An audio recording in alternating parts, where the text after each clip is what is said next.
Boa tarde, meu nome é Túlio Vinícius e nessa disciplina de ginástica artística irei abordar dois conteúdos textuais que diz respeito às ginásticas olímpicas e aos fundamentos da ginástica artística. Esse nome, ginástica olímpica, era uma nomenclatura utilizada para designar as ginásticas feitas em aparelhos de grande porte. No entanto, a nomenclatura sofre uma alteração no ano de 2000 e essa modalidade é conhecida como ginástica artística. A ginástica artística ela tem duas categorias: a categoria feminina, que é composta pelos elementos solo, salto, trave de equilíbrio e paralelas simétricas, e a modalidade masculina, composta pelos elementos solo, salto, argolas, paralelas simétricas, barra fixa e cavalo com alça.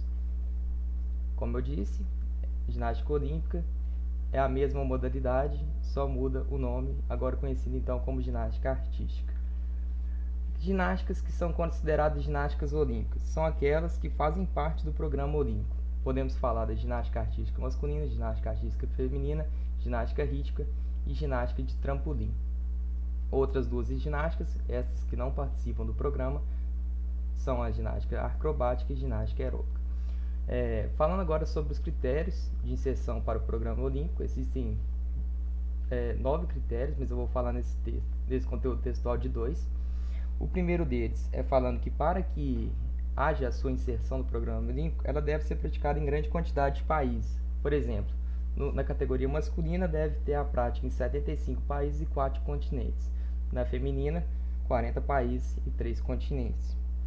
A ginástica de trampolim, como eu falei, ela entra dentro do programa de ginásticas olímpicas, mas de forma incompleta.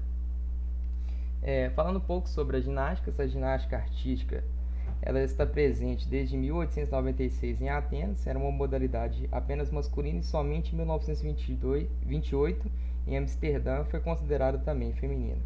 A ginástica rítmica é uma ginástica que foi criada em 1963 e que entra no programa olímpico em 1989.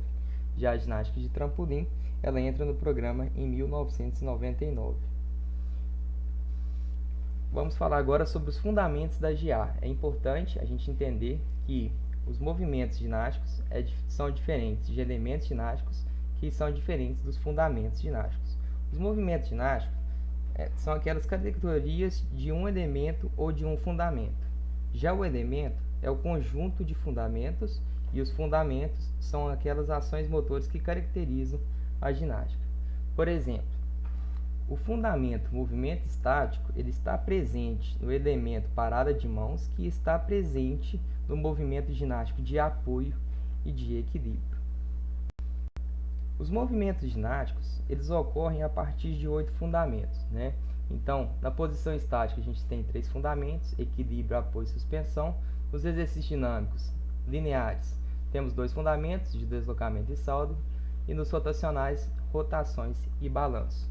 Já o último elemento, o oitavo elemento, o elemento de aterrissagem, ele tem uma observação que ele é tanto estático quanto dinâmico, né?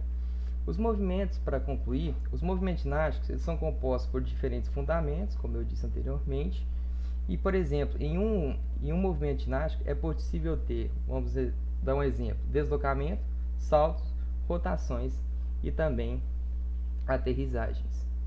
Essas eram as informações que eu queria trazer, são algumas referências que eu trouxe. Muito obrigado.